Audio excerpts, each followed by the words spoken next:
Good morning and welcome to Horizon Community Church. We are so glad that you are here today and you came out in this gross, nasty weather.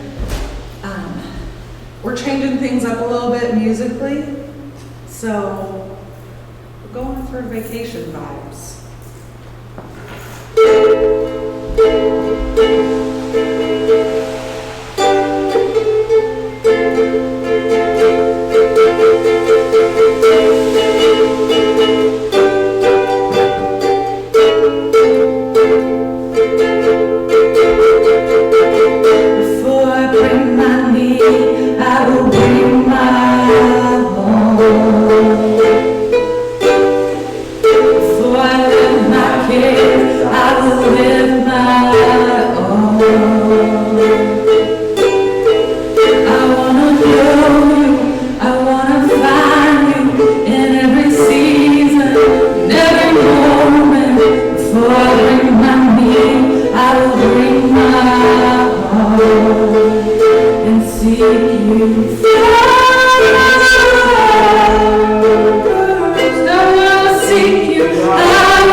So I think that everybody in the world is asking a few of the same questions, no matter where you are, what country you're in, what your demographic is, what your economic situation is. I think there's some questions that every human being is asking. What do you think some of those are? Why am I here? Why am I here? Yes, I think that's one of the questions that everyone's asking. What else? Am I loved? Yeah, absolutely. I think that everybody's looking for love, wants to be loved, wants to know, like, is what I'm experiencing really love? What else do you think is a question? Why do bad things happen? Yes, that's a question that lots of people ask. Like, why is there evil? Why do bad things happen? Why did something bad happen to me? Or why did something bad happen to somebody that I think is a really great person? The world shouldn't work like that. What other questions? Where's my answer to my prayer? Where's my answer to my prayer? Like, everybody either has a hope or a prayer or a dream, even if they don't believe in God. They're like, why didn't this thing happen? I put in all the work and it didn't happen. Any other questions you think? Okay, I think that's a good list. A couple of the questions that I think everybody's asking is, where did I come from? Why am I here, like Darby said? And where am I going? I don't think this is an exhaustive list, but these are questions that I found that everybody kind of asks in their life at some point or the other. And I think all of these are spiritual questions. So whether or not people consider themselves religious or spiritual, they're asking spiritual questions. You are asking spiritual questions, which means you're on a spiritual journey. You may not think of yourself as a spiritual person or being on a spiritual journey, but if you're asking spiritual questions, you're on a spiritual journey. If you're just watching this, you have no religious connections, but you're like, I've been asking these questions, guess what? You're a spiritual pilgrim on a spiritual journey, and hopefully this message today helps give you some answers and guide you along the way. Now, I'm a Christian. I'm a follower of the Christian faith because it gives me a cohesive worldview to not only answer these questions, but to make sense out of my world. I don't know about you, but there's many times where something happens in my life or something happens in the news or in the world, and I'm like, this doesn't make sense. How can there be both this and this? How can there be both such beauty in the world and such ugly depravity and sick, depraved evil in the world? Like, the air is very ominous as it comes on.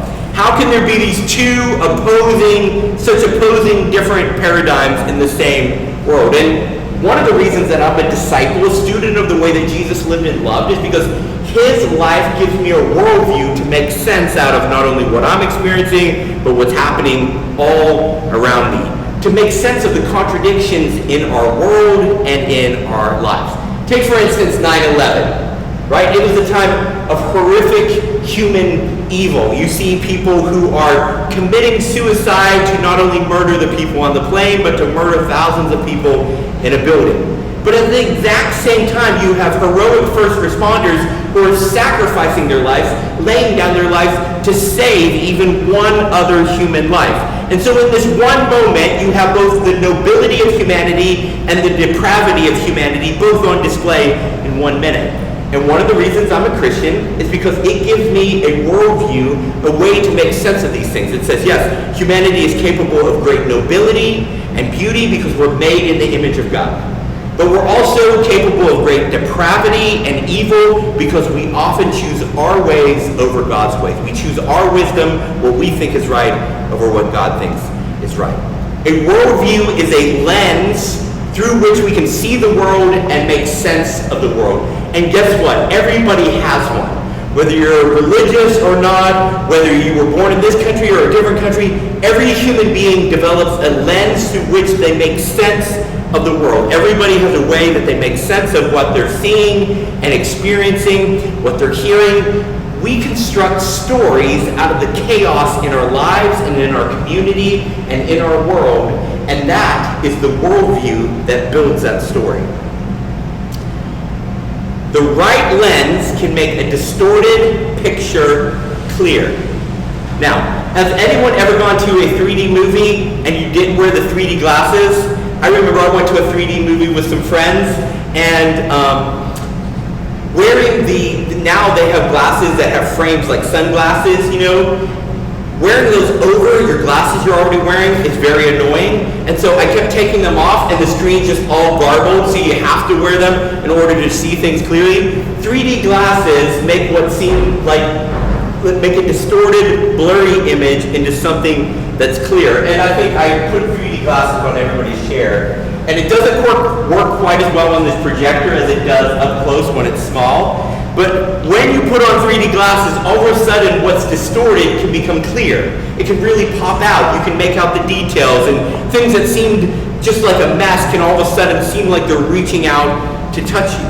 Everyone builds a worldview out of something, and a worldview, I think the Christian worldview, makes things that are blurry or distorted or unclear into something that's clear and makes sense. And so it's not the only reason that I'm a Christian, but one of the reasons I'm a Christian, a follower of Jesus, is because when I start acting like Jesus, it gives me a way of looking at the world that begins to make the chaos and the confusion, the contradictions, it begins to make them seem clear and make sense. Now, I think that most people in America today are operating out of a political worldview. Political parties give them the framework to make sense of their world.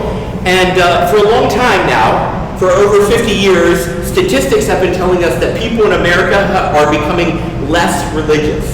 They're attending church less. They're showing less allegiance to denominations or networks or the faith of their families. More and more people are saying, I'm a nun, when they check their religious affiliation. They say, none. I have no religious affiliation. But I would argue that America is not becoming less religious. We're simply becoming more politically religious. The contentiousness around politics has become the new religion of America. And this new religion has savior figures, and it has priests and holy rites and gatherings. And as a result, some people see Christianity through the lens of their political party instead of seeing their political party through the lens of their Christianity. When you see being a Christian through the worldview of being a Republican or a Democrat, it gives you a distorted view of Christianity. Christianity is intended to be the lens through which we make sense of our world, through which we make sense of our politics, through which we make sense of the smallest, most disappointing moment of our life. So I want to talk today about this worldview, this lens of using Christianity to see the world, and why I think it's a compelling reason to become a follower of Jesus, because it helps us make sense out of all these contradictions in our lives. And we're going to look in Colossians chapter 1, verses 13 through 20 this morning. Colossians 1, starting in verse 13, says, He has rescued us from the domain of darkness and transferred us into the kingdom of the Son He loves. In Him we have redemption, the forgiveness of sins. He's the image of the invisible God, the firstborn over all creation. For everything was created by Him in heaven and on earth, the visible things and the invisible things, whether thrones or dominions or rulers or authorities, all things have been created through Him and have been created for Him. He is before all things, and by Him all things hold together. He is also the head of the body of the church. He is the beginning, the firstborn from the dead, so that He might come to have first place in everything. For God was pleased to have all His fullness dwell in Him, and through Him to reconcile everything to Himself, whether things on earth or things in heaven, by making peace through the blood shed on the cross. According to the Christian faith, earth is a cosmic battleground in the middle of a war between good and evil, between the kingdom of heaven and the dominion of darkness. We see this right here in verse 13. He says, hey, you guys were in the domain of darkness, the dominion of darkness. You belong to this dark empire, and you've been rescued from that and brought into the kingdom of God. And so one of the reasons that I'm a Christian, a disciple, a student of the ways of Jesus, is because it changes the way that I look at the world. No longer am I like, man, there's this happening and this happening. There's good happening and there's bad happening. What's going on? All of a sudden, I look at the world differently. I look at my life differently, and I say, there is an unseen war happening, and I see some of the casualties and the results of that war, but I'm not privy to everything that's happening. The Christian faith says there is an invisible, diabolical enemy who hates humanity and wants to rob them of joy and see them destroy themselves. He's called the Satan in the Bible. Sometimes we use that word Satan like it's a name. It's not. It's a title. It means the accuser. There is evil in this world because we choose our ways instead of the ways of Jesus. But there is also evil in this world because there is a sinister mastermind at work to unravel humanity. There is evil, right? There are times when we were driving to church this morning and I was backing out of our street and somebody was coming along the street and I can't see because of the way the bushes are there. And so he beeped to let me know he was back there and then drove around. And I said, he should have stopped and let me out. How dare he just beep? And I ranted for a few minutes about how bad this driver was. He was from New Jersey, you know, New Jersey drivers, right? Darby goes, you know, he beeped. He did something nice. He didn't hit you. You know, like, why are you getting so upset? So I responded poorly. That's evil. That's not a good thing, right? That's not a great way to start your day when you're coming to talk about Jesus and worship Jesus. But then there's a whole different level of evil where there are concentration camps in Germany where people by the thousands and tens of thousands were executed. There are suicide bombers that walk into a market full of families and blow themselves up and the people there. There's evil in the world, and then there's a level of evil that only makes sense if there's an invisible enemy who hates humanity and is working to make us destroy ourselves. Once you begin to see the world through this Christian lens of the earth being a battlefield, seeing your life as a battlefield, between the kingdom of God and the dominion of darkness, a lot of things that didn't make sense start to make sense. A lot of the things where you say, man, what is going on? This world is chaos and makes no sense. You say, oh, it's a battlefield. Battlefields are chaotic. There's good at play here and there's evil at play here. The evil and injustice and even the disappointments begin to make sense. There's a story in the Old Testament about Daniel. Daniel was a Jewish young man and the whole nation of Israel was captured by Babylon. And they went around and they said, who's good looking? We're going to take them back to Babylon with us. Who's smart? We're going to take them back to Babylon with us. We don't want your ugly people. We don't want your dumb people. We want your good looking smart people. And so they took this young man and some of his friends back to Babylon, and they began to teach them the ways of the Babylonian Empire, but they remained faithful to Yahweh, the one true God. And so Daniel is serving in the Babylonian court, and he's been praying back for his nation Israel and for Jerusalem. And in the midst of all this praying, there's a story in Daniel chapter 10, verses 12 through 13. This angel comes to Daniel and he says, do not be afraid, Daniel. Since the first day that you set your mind to gain understanding and to humble yourself before your God, your words were heard, and I have come in response to them. But the prince of the Persian kingdom resisted me 21 days. But then Michael, one of my chief princes, came to help me because I was detained there with the king of Persia. And we could get sidetracked trying to read a whole bunch into this about like, man, what does this mean about angels and demons and about the spiritual war all around us? We don't know. But we know this. This angel comes to Daniel and says, God heard you as soon as you prayed. He acted as soon as you prayed. He sent me. But he says, I've been in the spiritual battle against evil, demonic, dark forces, and so I've been delayed getting there. So he's like, I'm sorry. God sent me at once because he heard you immediately, but there's been a war going on. So I'm sorry that there was a slight delay between me getting there. I think sometimes God immediately acts to answer our humble prayer, but the delivery is delayed because we live on a war-torn planet. I complain, I ordered something from Amazon and it was like, it's going to get there in one day. And I came home late last night and I was like, my package isn't on my door. They said one day, you know? I was like, how dare you, Amazon? And they sent me a message and they say, your package has been delayed. It's going to get there tomorrow. I'm like, okay, that makes sense. COVID, there's things going on. They don't always have to get it here in 24 hours.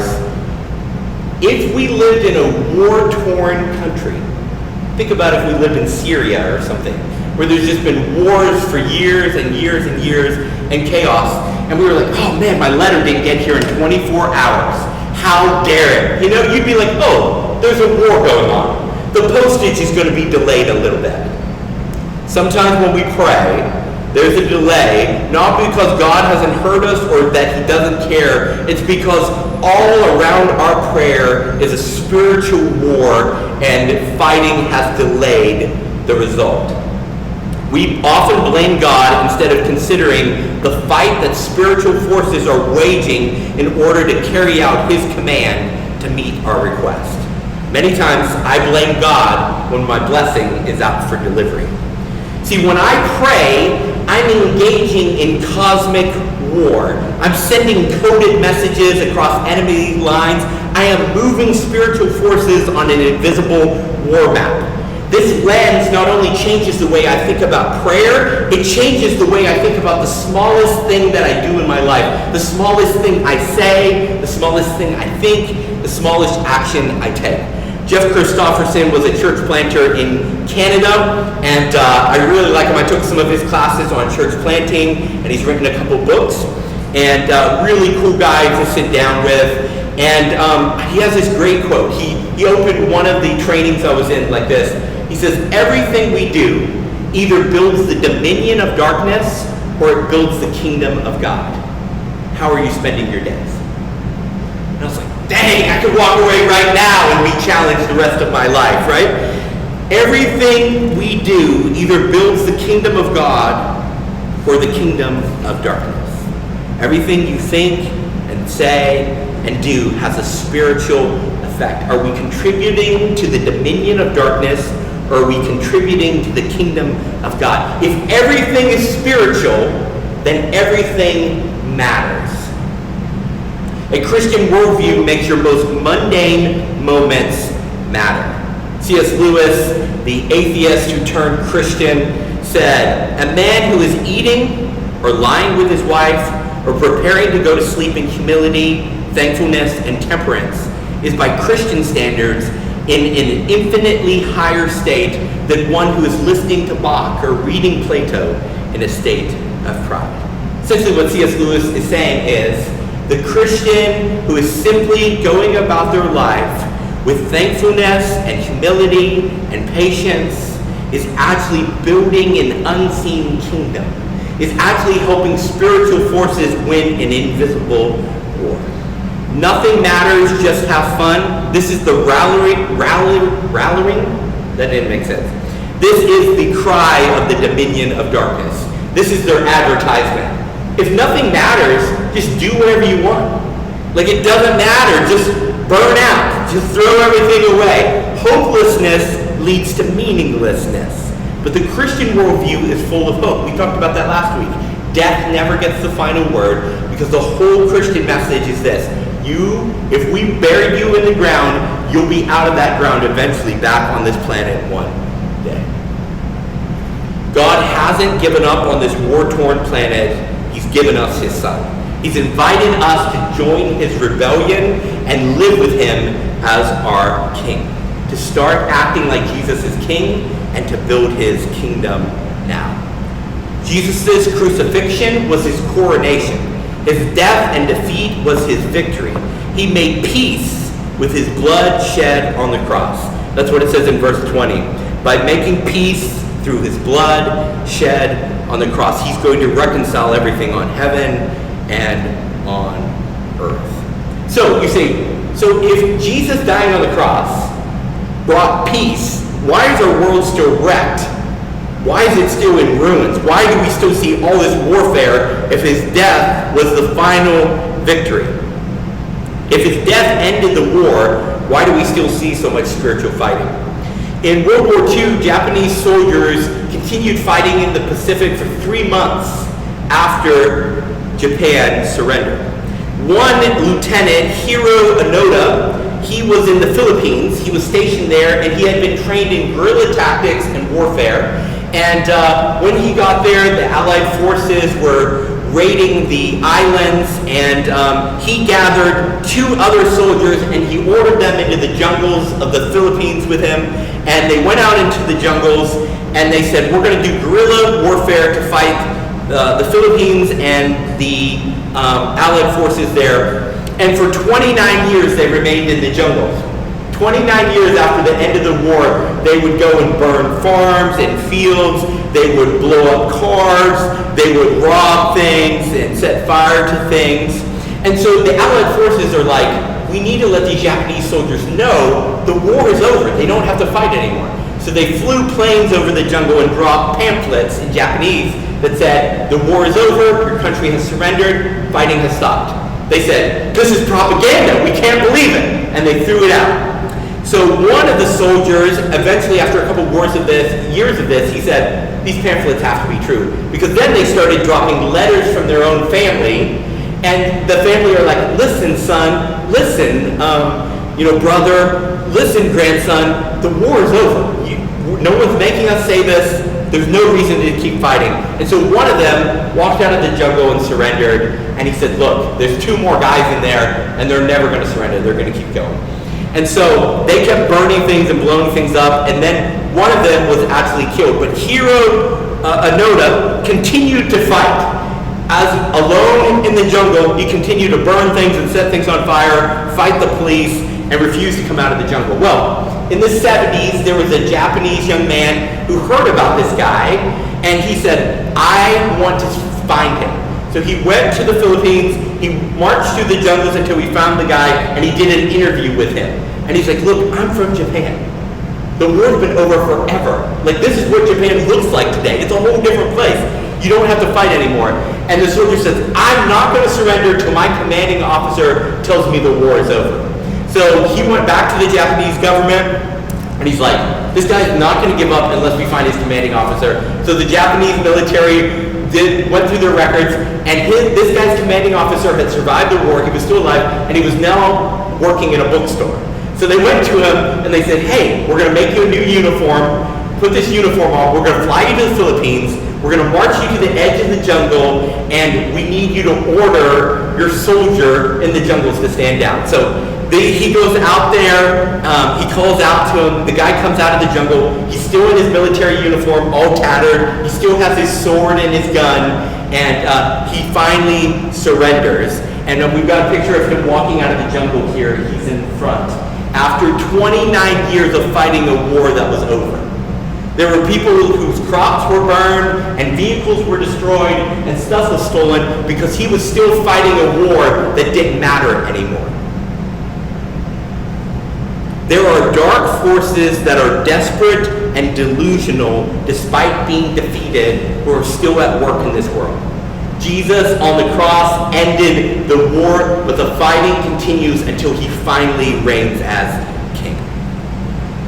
So, at the beginning, I said there's 3 questions that everyone is asking. How does the Christian worldview answer these questions? How does it provide a lens to answer these questions? Where did I come from? Verse 16 says we were created by the Son. We come from God. A Trinitarian community of love, the Father, Son, and the Holy Spirit created us not because they were like, man, we need some servants. We need some people who do stuff for us. No, they said, we have such a loving relationship, it's too good to keep to ourselves. Let's create other beings who share in our goodness. Why am I here? Verse 16 also says, you were not only created by the Son, you were created for the Son. Now, this isn't an idea we were created to be like, hey, you better do this for me, but rather you were created to have a relationship with the Son, to know Him, and to live in community with Him. And finally, where am I going? Verse 20 says, to be with the Son. Through Him, He's going to reconcile everything to Himself, whether things on earth or things on heaven. Essentially, reconcile sounds so formal, it sounds so like an accounting term. But essentially what it's saying is, God is going to draw people far away from Him, close to Him. Where are you going? Close to God.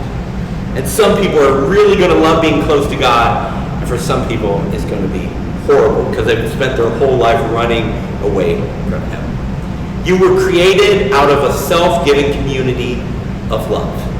Created for a God who wants to know you and be known by you, who wants to share His goodness with you and His love.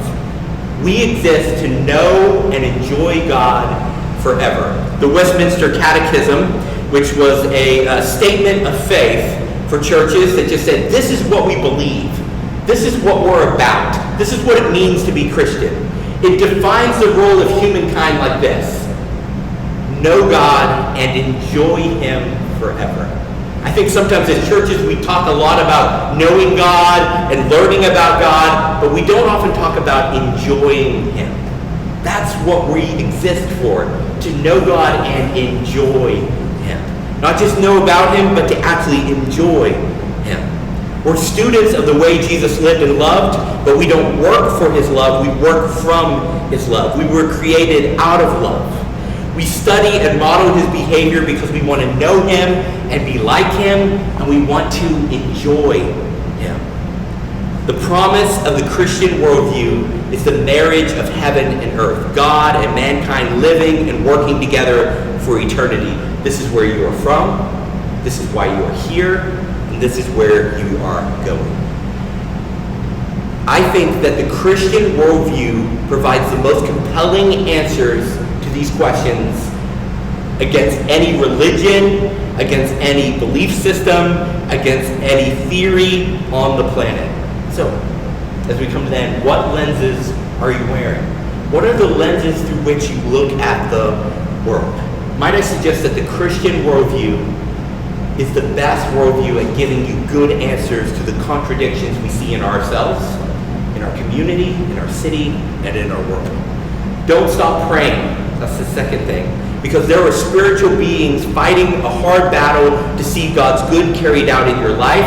We don't always know. We're like, God, I prayed, and where are you? And we don't always see all the spiritual conflict that surrounds our prayer because we don't know it. But by saying words and God acting on behalf of our request, we're upending spiritual foundations and strongholds, and things are breaking in an unseen world all around us. Finally, stop building darkness, stop building the kingdom.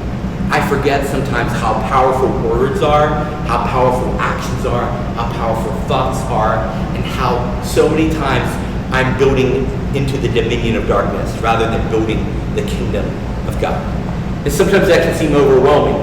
But the good news is, at any time we can repent. Repent just means change direction and say, hey, I've been building this building, I should be building this building.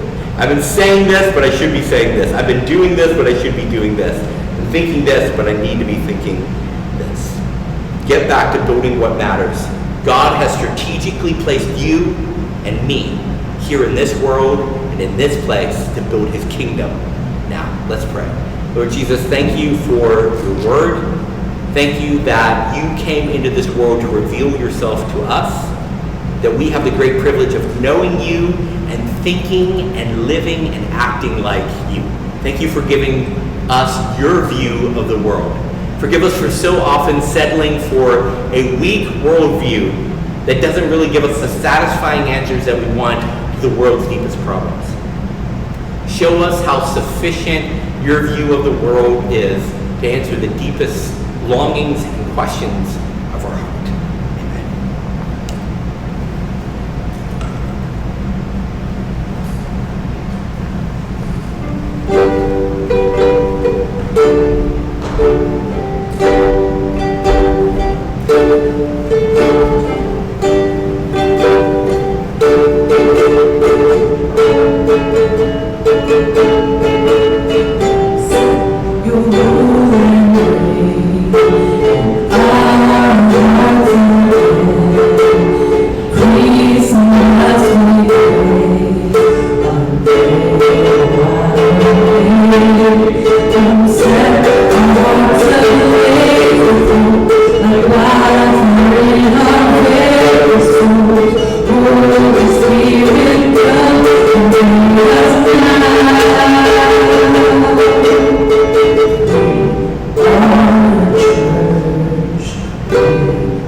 For first-time visitors, we are so glad that you are either joining us here or online. If you are joining us online, if you would fill out a connection card at horizonphilly.com/contact. And for every first-time visitor, we donate $10 to Compassion International, and it helps children in third world countries escape poverty, it helps with surgeries and education. If you'd like to help support the work of Horizon Community Church by giving, you can do so online at horizonphilly.com/give or via Venmo, PayPal, or also the box by the front door. August 23rd is online only. That's next Sunday. Alex and I are going to be away, and there's also not going to be a prayer call this Wednesday, so next Sunday will be online only. Our core value for the week, very fitting, is kingdom-minded. We believe Jesus' kingdom is bigger than our kingdom. We think different churches reach different people, and we want to see all churches thrive and see new churches started and working in the community. Have a great week, and everyone is dismissed.